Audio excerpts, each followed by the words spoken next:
Bonjour à toutes et à tous. Journée aujourd'hui un peu particulière, puisque déjà c'est mercredi, et chaque mercredi, j'espère que vous l'avez compris, on va faire une petite pause, une petite respiration dans notre programme scolaire, en vous proposant des activités qui sont justement moins scolaires, si j'ose dire, des activités plutôt tournées autour de l'art, de la musique, des petites activités ludiques, des petits défis. Je vais y revenir après.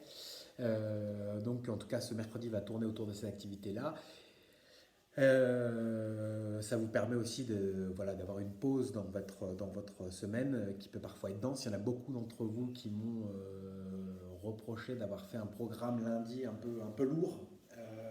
Et je le comprends, c'est vrai qu'il était un peu plus dense. Malheureusement, on est tenu aussi d'essayer d'avancer dans le programme.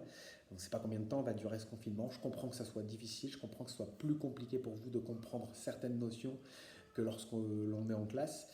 Mais il faut essayer d'avancer dans le programme. L'année prochaine, c'est le collège. On ne sait pas quand est-ce qu'on va reprendre l'école.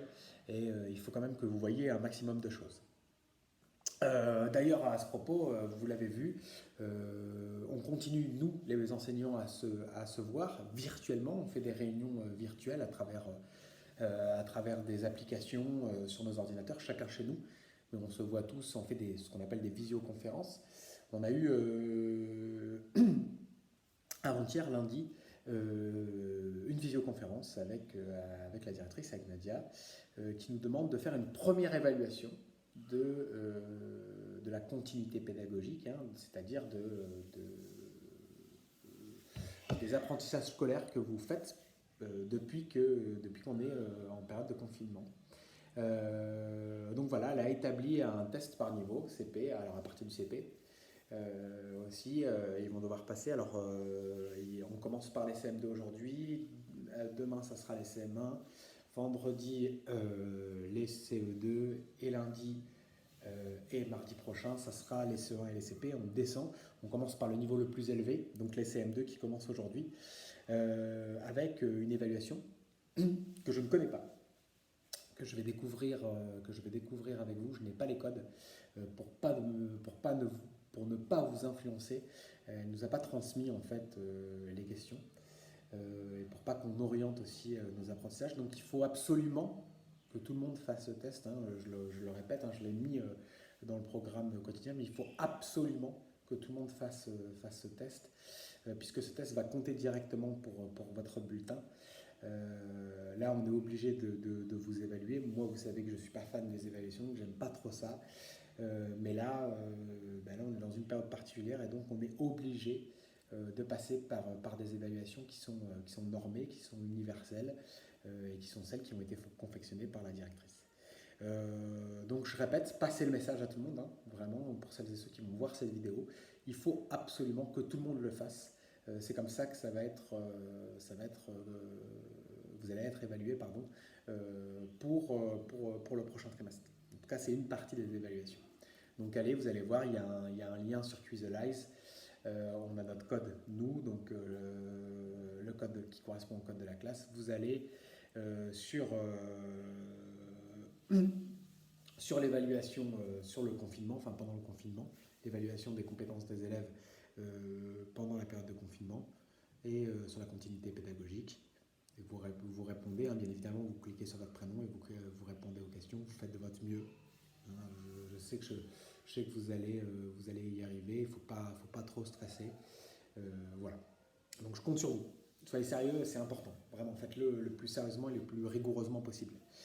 Pour le reste du programme, assez tranquille, du moins assez tranquille.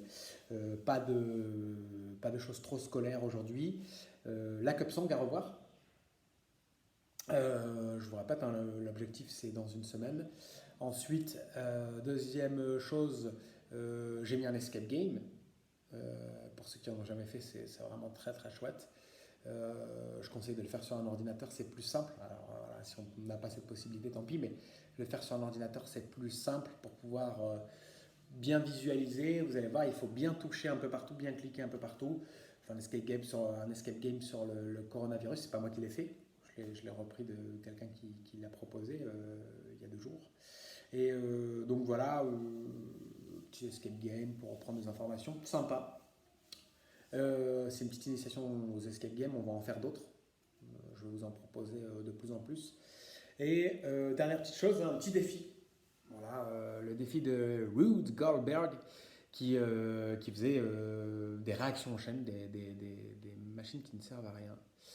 Pour faire une tâche simple, il le faisait de manière délibérément complexe. Donc plein d'enchaînements, plein de choses qui découlent pour pouvoir faire une chose très simple. Donc je vous lance ce petit défi-là. Défi que je vais essayer de relever. Je ne l'ai pas fait encore. On va le faire là maintenant. Je vais m'y mettre avec Isia, avec ma fille. C'est ce que je vais lui proposer aujourd'hui parce qu'elle aussi, elle fait l'école tous les jours. Donc le défi que je lui propose aujourd'hui, c'est celui-là. Donc on va essayer de le relever. Je le filme et j'essaie de le poster dans la journée. Voilà, j'espère que vous allez bien. Vous tenez le coup. Je pense beaucoup à vous. Vous me manquez. Tenez le coup. À très vite et bon courage pour l'évaluation.